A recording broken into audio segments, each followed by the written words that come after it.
10 में से 9 लोग लाइफ में कभी ना कभी ये सोचते हैं कि यार ये नौकरी वगैरह छोड़ के अपना खुद का बिजनेस करूंगा। कुछ लोग हिम्मत करके बिजनेस स्टार्ट भी कर देते हैं, उसमें फेल हो जाते हैं और फिर कभी बिजनेस को टच नहीं करते।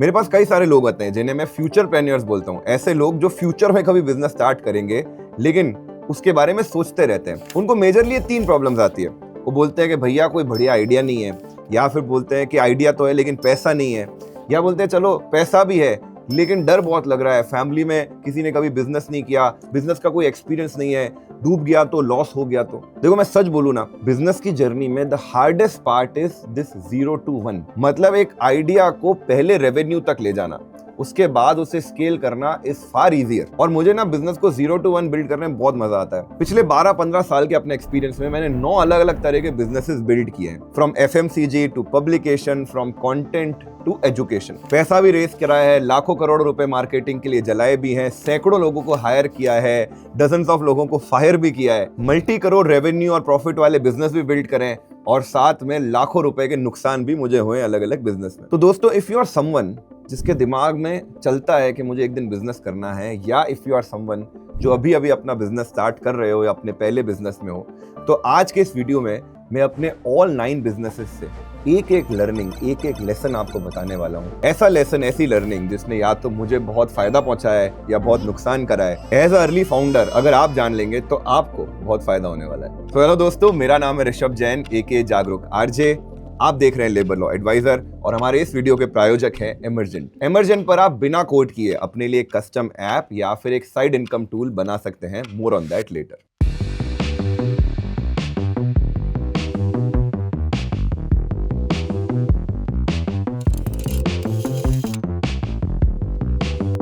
आप में से जो लोग साइंस स्ट्रीम से हैं उन्होंने ये पोएम सुनी होगी, हलीना की रबड़ी सस्ती फ्री, बेटा मांगे कार स्कूटर बाप रोए। बेसिकली पीरियोडिक टेबल याद रखने के लिए कुछ न्यूमोनिक्स है। तो केमिस्ट्री का एक बड़ा ही रटने वाला डोमेन है जिसे इनऑर्गेनिक केमिस्ट्री बोला जाता है। मुझे बिल्कुल पसंद नहीं था। तो क्लास 12th के बाद जब जेईई और बोर्ड के एग्जाम हो गए तो मुझे आइडिया आया कि भाई इसको याद रखने की जो सारी जिंगल्स है जो मैंने कोचिंग में सीखी या खुद बनाई है, उन सबको मर्ज करके एक छोटी सी बुकलेट बना दूं तो मेरे तरह बहुत सारे लोगों को फायदा हो जाएगा। एंड समहाउ मेरे पापा के ऑफिस में एक कंप्यूटर ऑपरेटर था जिससे कोरल ड्रॉ आता था, उसके साथ बैठ के मैंने ये बुकलेट डिजाइन कर ली 60 पेज की। अब this was 2009, before internet era. एक, इसे पब्लिश करने के लिए पैसा जुगाड़ना है, और दूसरा इसे मार्केट करना है, लोगों तक इसके बारे में जानकारी पहुंचानी है। अब सोचो एक 12th का लड़का ये दोनों चीजें कैसे करेगा। उस समय 12th के ऋषभ को कुछ पता नहीं था, तो he went to different schools and coachings, and luckily 4 ने हाँ बोल दी उसमें ऐड देने के लिए। तो शुरू में थोड़े पैसे आ गए बुक को प्रिंट करने के लिए। अब 5000 बुक्स प्रिंट करके घर पे आ गई। अब इसे मार्केट कैसे किया जाए, इंटरनेट तो है नहीं। तो मैंने सोचा ये बुक तो चाहिए 9, 10, 11, 12 के बच्चों को, तो क्यों ना स्कूल्स में जाएं और उनको बोले प्रिंसिपल से बात करके कि मुझे अपने असेंबली में 5 मिनट अपनी बुक प्रमोट करने दे दो। अगेन कॉमन सेंस ये कहता है कि ऐसा कोई होता है क्या, कौन हाँ बोलेगा। यकीन मानिए मैं लगभग जोधपुर की सारी स्कूल्स में गया और 30 स्कूल्स ने अपने यहाँ 5-5 मिनट का मुझे समय दिया, या किसी ने अपनी क्लास में जाकर बोला कि क्लास में जाके बच्चों को बता दो अपनी बुक के बारे में। With this strategy this book ended up selling 10, 15, 20 हजार copies. The lesson is, as an entrepreneur never shy away from asking. हम में से कई लोग तो ये करते हैं कि मेरे पास इतना सॉलिड आइडिया है, मैं तो किसी को बताऊंगा भी नहीं, मेरा कोई आइडिया चुरा लेगा। भाई कोई आपका आइडिया चुरा नहीं रहा है, हो सकता है उसमें से कोई व्यक्ति आपकी मदद कर दे। अगर एंटरप्रेन्योर बनना है तो जितने लोगों से मिलोगे, जितनी बात करोगे, जितना उनसे पूछोगे, उतना आगे बढ़ते जाओगे। एंड यकीन मानिए आपको उम्मीद से ज्यादा अच्छे लोग और हाँ मिलेगी। अगले बिजनेस लेसन तक जाने से पहले लाइफ में हम एक चीज करते हैं यार, प्रॉपर अपनी बजटिंग नहीं कर पाते। और अगर बजटिंग करने की कोशिश भी करो तो मार्केट में कुछ तो स्टैंडर्ड ऐप है जो हमारे हिसाब से नहीं होती, या फिर उनके सब्सक्रिप्शन बहुत महंगे होते हैं। लेकिन अब आप अपने लिए अपने हिसाब से एक बजटिंग ऐप बना सकते हो यूजिंग एमरजेंट। यहाँ पे आपको बस लिखना है ये प्रॉम्प्ट जिसे आप अपने हिसाब से और भी कस्टमाइज कर सकते हो, एंड दैट्स इट। एमरजेंट इनका front end, back and, database सब कुछ बना देता है, डिप्लॉय कर देता है, जिसे आप यूज कर सकते हो। एंड अगर आपके लिए यूजफुल है तो हो सकता है और लोगों को भी इसकी जरूरत हो, आप इसे प्रोडक्ट बनाकर उससे पैसा भी कमा सकते हो। डेटाबेस, होस्टिंग, किसी भी चीज के बारे में सोचने की जरूरत नहीं है, सब कुछ यहाँ पे इंटीग्रेटेड है। और ये नहीं, कोई भी आइडिया सोचो, मान लो फ्रीलांसर्स के लिए आप इनवॉइस बिल्डर बनाना चाहते हो, लैंडलॉर्ड्स के लिए रेंट ट्रैकर बनाना चाहते हो, या कोई स्मॉल बिजनेस के लिए अकाउंटिंग डैशबोर्ड, GST डैशबोर्ड बनाना चाहते हो, सब कुछ बनाया जा सकता है एमरजेंट के थ्रू। एमरजेंट का लिंक आपको डिस्क्रिप्शन और पिन कमेंट में मिल जाएगा।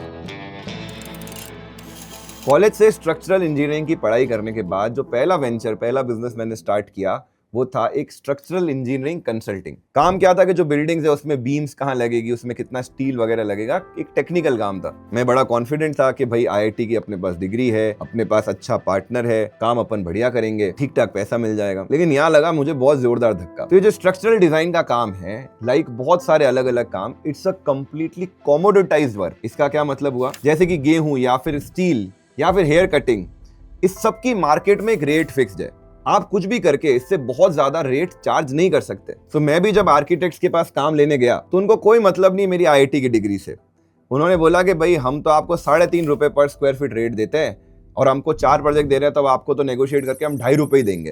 लेकिन ठीक है, बिजनेस के शुरू में जिस भी तरह का काम आ रहा है हमने ले लिया। अगर आप चाहते हो कि आप अपने काम का, अपने प्रोडक्ट का, अपनी सर्विस का एक प्रीमियम चार्ज कर पाओ, ठीक ठाक पैसा कमा पाओ, तो आपको इन 6 चीजों में से एक चीज करनी पड़ेगी। Number 1, scarcity. जैसे रोलेक्स अपनी वेटिंग लिस्ट डालता है, स्नीकर्स के कुछ लिमिटेड एडिशन आते हैं, कॉलेजेस में, आईवी लीग में जो सीट्स होती है वो लिमिटेड रहती है, हर कोई एंट्री नहीं ले सकता। नंबर 2 है एक्सपर्टीज। ऐसे निश में अपनी एक्सपर्टीज डेवलप करिए और इतनी हाई लेवल एक्सपर्टीज डेवलप करें कि लोग उसके लिए प्रीमियम दे पाए। एग्जांपल के लिए एक नॉर्मल 3, 4, 5 स्टोरी बिल्डिंग की डिजाइन के लिए तो आपको 3.5 रुपए स्क्वायर फीट ही मिलेंगे।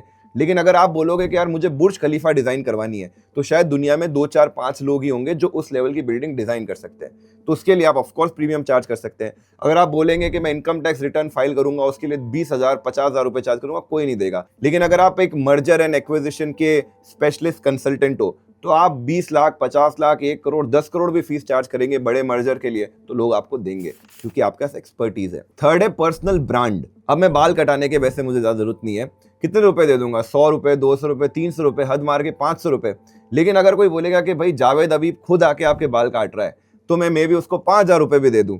Not just for his expertise but also his personal brand में उसके बाद फोटो वोटो भी खिंचाऊंगा, थोड़ा क्लाउड भी हो जाएगा। सिमिलरली कोई बिजनेस कंसल्टिंग मैं किसी रेगुलर टॉम डिक हैरी से लूं वर्सेस से निखिल कामत खुद आके मुझे बिजनेस कंसल्टिंग दे रहा है, तो उसके लिए I will be willing to pay much more, क्योंकि उस बंदे की एक पर्सनल ब्रांड है। इसके अलावा लोग ट्रस्ट के लिए भी पे करते हैं, आइडेंटिटी के लिए पे करते हैं, और एक्सेस कि यार ये प्रोडक्ट सर्विस के थ्रू ही मुझे इस जगह का एक्सेस मिल सकता है, उसके लिए भी लोग प्रीमियम चार्ज करते हैं। देखो, एज अ स्टार्टअप फाउंडर आपको क्या करना है, अगर आप किसी कॉमोडिटाइज मार्केट में या सर्विस में या प्रोडक्ट में एंट्री ले रहे हो, तो उसमें या तो आप सबसे चीप हो सकते हो। कैसे अचीव करोगे कि भाई ऑपरेशनल एक्सीलेंस से अचीव करोगे, या फिर बोलोगे कि मैं खुद ही सारा काम कर रहा हूँ, एम्प्लॉय नहीं रख रहा, इसलिए मैं बहुत सस्ता काम कर पा रहा हूँ। ये सस्टेनेबल नहीं है। या फिर आप एकदम ही स्केल पे काम कर रहे हो, करोड़ रुपए का आप सामान खरीद रहे हो, तो आपके पास रॉ मटेरियल सबसे सस्ता आ रहा है, वो भी as a startup founder early possible नहीं है।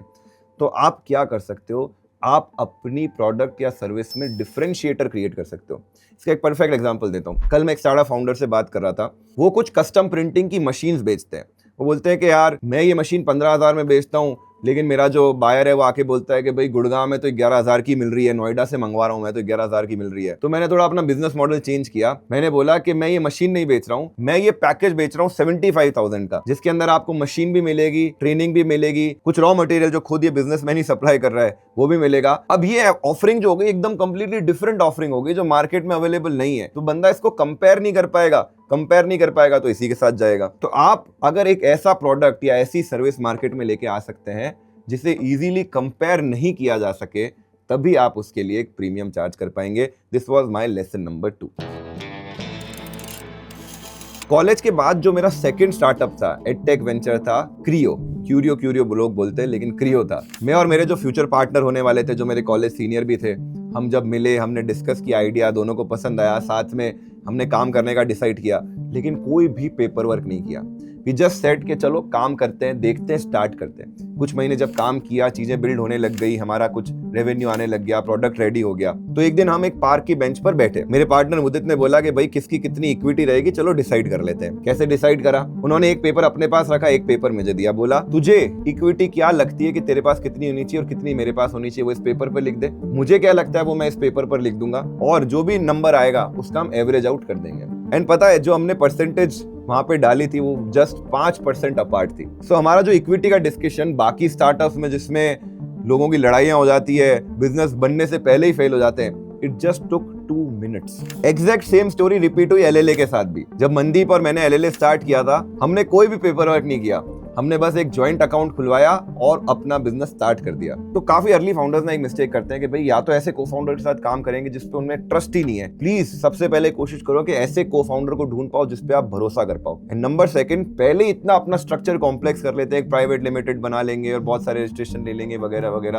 अरे धंधा तो बना लो पहले। जब सरकार ही आपको बोल रही है कि 20 लाख तक आपको जीएसटी की जरूरत नहीं, क्यों डे वन पे जीएसटी ले रहे हो? जब private limited company tax efficient ही नहीं है तो क्यों कॉम्प्लिकेटेड बिजनेस बना रहे हो? उससे पहले यार धंधा बनाओ, कंपनी वगैरह बाद में बनाना। और ये जो फ्रेमवर्क है मैंने अपने हर वेंचर में इंप्लीमेंट किया है। जिस भी पार्टनर के साथ मैंने काम किया है मैंने उसे बोला है कि देख दोस्त, अभी काम करना स्टार्ट करते हैं। अगर इतना रेवेन्यू हो गया 1 साल में 2 साल में तो अपन इसको फॉर्मलाइज कर लेंगे। अगर नहीं हुआ तो टाटा बाय बाय, नहीं करेंगे आगे काम, कोई दिक्कत नहीं है। जब क्रियो में थोड़े पैसे की तंगी हो गई थी तो हम फाउंडर्स ने डिसाइड किया कि कुछ ना कुछ करके कुछ साइड इनकम बिल्ड करें ताकि यहाँ पे सैलरी का जो प्रेशर है कंपनी पे कम हो सके। मेरा जो फैमिली बिजनेस था वो पेरोल प्रोसेसिंग का था जोधपुर राजस्थान में, और बड़ा ही बोरिंग नीरस सा काम है। हर महीने एक डेटा आता है, उससे कंपनी की सैलरी वगैरह बनाओ, पेरोल बनाओ, पीएफ ईएसआई के चालान बनाओ, डिपॉजिट करवाओ, कंपनी से फॉलोअप करो, भाई पेमेंट कर दो चालान का, नए एम्प्लॉय वगैरह ऐड करो पोर्टल पे। It's a completely boring work. बनिए करते महीन काम। जैसे किसी बनिए से पूछो भाई साहब किस चीज का काम है अपना, ही भी कि ये जो भाई साहब मेहंदी रचाने का जो तेल आता है ना छोटी छोटी शीशियों में, फैक्ट्री अपनी मुरादनगर में।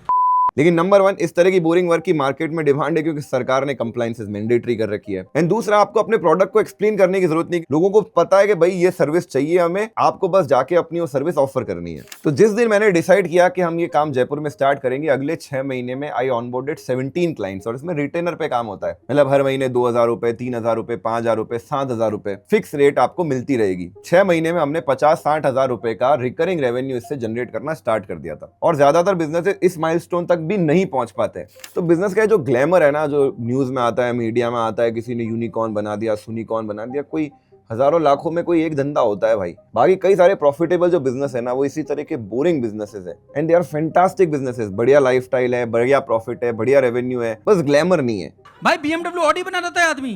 तो जो पहली बार बिजनेसेस बिल्ड कर रहे होते हैं ना, जो मीडिया में आते हैं, उसी तरह के बिजनेस की तरफ उनका दिमाग जाता है। और उस तरह के बिजनेस बिल्ड करना हार्ड भी है, पैसा भी लगता है, मार्केटिंग में बहुत खर्चा होता है। Whereas ये बोरिंग बिजनेसेस बहुत सारे रेडी कट कॉपी पेस्ट हैं, इन पे फोकस करके आप अपने लिए एक सस्टेनेबल बिजनेस बिल्ड कर सकते हो। जब मैंने और मनदीप ने LLA शुरू किया तो पहले 3 साल तक उसमें कुछ रेवेन्यू नहीं आ रहा था। हम हर वीकेंड वीडियो बनाते थे, नंबर ऑफ सब्सक्राइबर बढ़ रहे थे, लेकिन सिर्फ एड रेवेन्यू आता था और हमें लगता था यार ठीक है क्या है।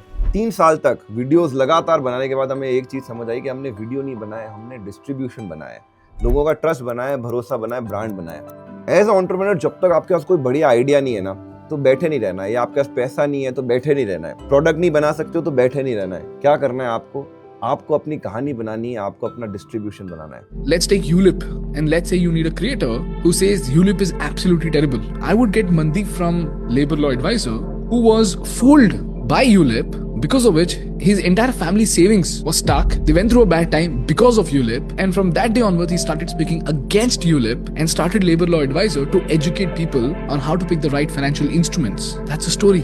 Once you have the distribution, आप उसके बाद किसी भी तरह का प्रोडक्ट बना सकते हो, अपनी ऑडियंस तक पहुंचा सकते हो। आप इवेंट्स में जा सकते हो, कम्युनिटीज में जा सकते हो, नेटवर्किंग कर सकते हो राइट कम्युनिटीज के साथ, राइट लोगों के साथ। बेसिकली जो नेटवर्क है, आपकी कम्युनिटी, आपका डिस्ट्रीब्यूशन है, वो बहुत काम आने वाला है। एग्जाम्पल के लिए जो B2B सेल्स करते हैं या जो MRs होते हैं, उनकी डिमांड क्यों होती है? क्योंकि उनके रिलेशनशिप्स होते हैं और बहुत सारे बिजनेसेस के साथ। इसीलिए जब A business to B business जाते हैं तो बहुत सारा अपना क्लाइंटल यहाँ से यहाँ लेके चले जाते हैं। This is there distribution. तो याद रखो, सिर्फ प्रोडक्ट नहीं बनाना है, डिस्ट्रीब्यूशन भी साथ में बिल्ड करना है। और वैसे भी ना अभी AI के जमाने में प्रोडक्ट की जो मोट है ना वो धीरे धीरे कम हो गई है। आप इमरजेंट पे भी जाके क्विकली कोई टूल बना सकते हो जिसको पहले बनाने में 3 महीने 6 महीने लगते थे, आज 1 घंटे आधे घंटे में आप बना पाओगे। द हार्डर पार्ट इज उस प्रोडक्ट को आप लोगों तक कैसे पहुंचाओगे, यहाँ पे आपका डिस्ट्रीब्यूशन काम आएगा। एक बहुत इंटरेस्टिंग किस्सा है।